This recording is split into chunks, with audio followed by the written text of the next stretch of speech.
କହିବାକୁ ଗଲେ ମାନେ ଆମ ପରିସ୍ଥିତି ବି ଭଲ ନାହିଁ।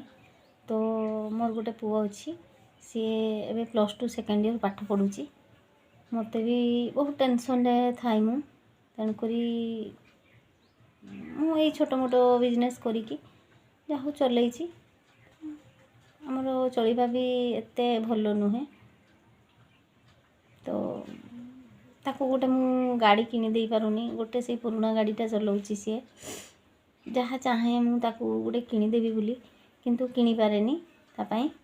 ଆଉ ଦେଖାଯାଉ ଭଗବାନ କ'ଣ କରୁଛନ୍ତି।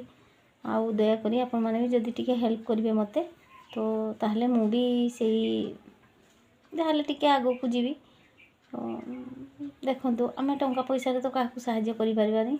ତେଣୁକରି ଭିଡ଼ିଓଟା ଲାଇକ୍ କରିବା, ଆଉ ଟିକେ ଦେଖିକି ମାନେ ସେୟାର କରିଦେବା। ସେଥିରେ କ'ଣ ପଇସା ପଡ଼ୁଛି କି? ପଇସା ପଡ଼ୁନି। ମୋତେ ବି ଇଚ୍ଛା ହୁଏ ବହୁତ ସାହାଯ୍ୟ କରିବା ପାଇଁ। ଏବେ ଗୋଟେ ଆମର ବାରିପଦାରେ ଗୋଟେ ପିଲା ଆକ୍ସିଡେଣ୍ଟ ହେଲା। ଏବେ ମୁଁ ଯାଇଥିଲା ସିଏ ମୋ ପୁଅର କଲେଜକୁ ପିଲା ଗୋଟେ ମାଗିବା ପାଇଁ ପଇସା। ସେ ତାର ଯାହା ସକ୍ଷମ ପାରିଛି ସେ ଛୁଆ ମୋର ଦେଇଛି।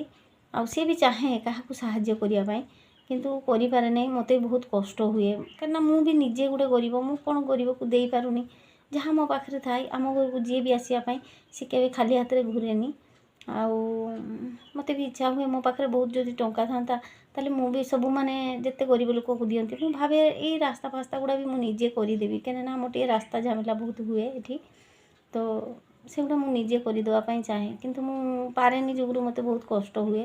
କାହିଁକିନା ଯେହେତୁ ମୁଁ ସିଙ୍ଗଲ୍, ତ ଛୁଆ ଗୋଟେ ପାଠ ପଢ଼ୁଛି। ମୋର ବି ଏମିତି ମାନେ ଏଇ ଗ୍ରୁପ୍ ମାଧ୍ୟମ ବହୁତ ଟିକେ ବଢ଼ିଯାଇଛି। ଲୋକ ତ ଟାଉଟର ଲୋକ ଆଜିକାଲି, ଯାହା ପଇସା ପତ୍ର ମୋର ବି ଖାଇକି ବସିଗଲେ।